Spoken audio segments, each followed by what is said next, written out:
Tindakan adalah intinya law of attraction.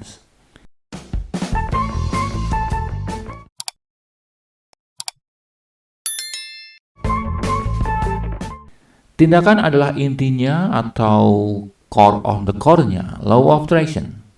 Tanpa tindakan, maka law of attraction tidak akan bekerja. Silakan saja Anda melakukan visualisasi, self-hypnosis, doa mantra, atau teknik manifestasi apapun, dipastikan Anda tak akan bergeser 1 mm pun dari posisi Anda saat ini. Pengajaran-pengajaran selama ini telah salah kaprah mendidik masyarakat, menimbulkan kekeliruan pemahaman yang mengerikan bahwa ada data bahwa 96% orang gagal menerapkan hukum ini. Mengapa gagal? Ya, karena mereka salah paham. Mereka hendak menyetir mobil menuju ke kota lain, tetapi tidak menghidupkan mesinnya, lalu marah-marah mengapa mobilnya tidak bergerak sama sekali. Kurang lebih begitulah gambarannya. Orang-orang berpikir bahwa hukum ini akan membuat mereka bangun tidur pagi, lalu serta-merta rumah diketok oleh seseorang yang mengirimkannya sebuah sepeda. Atau seperti seorang pemuda jomblo yang menempelkan gambar-gambar pasangan harmonis pria dan wanita, lalu tiba-tiba ia menemukan seorang kekasih yang mengakhiri status jomblonya. Atau seorang yang menempelkan gambar cek di langit-langit kamar tidur selama sebulan, lalu mendadak muncul kontrak yang mendatangkan kekayaan jutaan dolar. Bukan begitu, Bambang. Orang memang bisa saja menemukan keberuntungan seperti itu, tapi pasti ada aspek tindakan yang telah mereka lakukan. Hanya saja banyak orang tidak tahu hal ini. Hakikatnya keberuntungan adalah buah-buah tindakan. Tindakan itu sendiri adalah ekspresi terkuat untuk mengirimkan getaran intensi kepada alam semesta. Tanpa tindakan, getaran intensi yang dikirimkan sifatnya lemah, bahkan mungkin tak sampai mencapai plafon rumah Anda. Namun dengan tindakan, apalagi tindakan itu sungguh-sungguh, intensi ini bukan hanya sampai plafon, tetapi berhasil menembus langit hingga ke surga. Itulah titik ketika Tuhan tersentuh dan tersadar bahwa ternyata ada seseorang yang mengharapkan bantuannya. Bertindaklah sungguh-sungguh terlebih dahulu, maka Tuhan akan memberikan kemudahan pada waktunya. Semakin dahsyat Anda bertindak, semakin dahsyat pula bantuannya.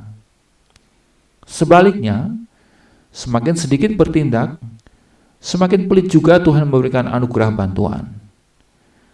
Nah, apabila Anda diam saja, tentu Tuhan pun akan masa bodoh dengan Anda, walau Anda berdoa sepanjang hari dan melakukan praktek keagamaan secara ketat.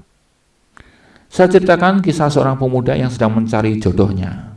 Ia adalah karyawan muda di sebuah bank yang ngekos di sebuah rumah kos campuran ya, ada pria dan wanita. Ia ngekos di kota tempat kerjanya karena memang pemuda ini berasal dari kota lain. Secara intuitif ia mengambil langkah progresif. Selain berangkat kerja, ia juga rajin keluar rumah, keluar kamar kosnya untuk memperbanyak kontak dengan teman-teman wanita. Ia juga menelusuri akun para wanita di Facebook dan Instagram. Bahkan tanpa ragu ia juga minta tolong pada orang yang dikenalnya untuk membantunya mendapatkan seorang jodoh. Pendek kata, pemuda ini bertindak sungguh-sungguh. Ia tak menghabiskan waktu hanya berdoa atau visualisasi di kamar, tetapi ia bergerak maju, berjuang dengan segenap daya upaya untuk mewujudkan impiannya itu. Bulan demi bulan berlalu, hingga suatu saat rumah kosnya kedatangan seorang gadis dari daerah yang ingin ngekos juga di tempat yang sama. Gadis ini begitu baik dan langsung menggetarkan jiwa pemuda itu. Sebab rupanya ciri-ciri gadis ini plek ketiplek sama persis dengan ciri-ciri yang diharapkannya sebagai jodoh. Mereka berkenalan dan 2 tahun berikutnya mereka telah menjadi suami istri yang berbahagia. Coba pikirkan bagaimana bisa gadis ini datang ke rumah kos di mana pemuda itu tinggal. Apakah pemuda tadi memanggilnya? Tentu tidak. Mereka tidak saling tahu, tidak saling kenal. Pemuda ini tak menyangka bahkan bahwa jodohnya datang sendiri mengetuk pintu itu. Tetapi renungkanlah kembali serangkaian upaya sungguh-sungguh yang dilakukan pemuda itu sebelumnya. Pemuda tadi sering keluar rumah untuk membuat kontak, menyusuri halaman Facebook dan Instagram, minta tolong kawan dan kenalan untuk membantu mencarinya jodoh. Tindakan-tindakan inilah yang berhasil memancarkan intensi pemuda tadi menembus plafon kamar, lalu naik menembus dinding surga dan akhirnya mengetuk pintu hati Tuhan. Dan Tuhan menjawabnya. Tapi, apa yang terjadi bila pemuda ini diam saja atau tiduran di kasur yang digelar di lantai sambil sibuk nonton YouTube yang menyiarkan stand-up komedi, bermalas-malasan? Tentu saja gadis impian tadi tak akan pernah muncul ke hadapannya secara ajaib. Nah, inilah sejatinya law of attraction itu bekerja.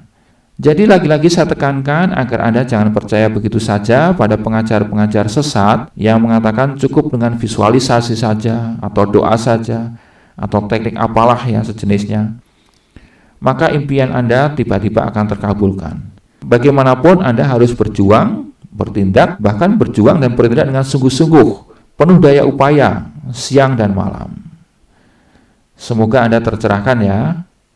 Bertindaklah lebih dulu sebagai bentuk untuk meyakinkan Tuhan bahwa Anda memang bersungguh-sungguh terhadap impian Anda.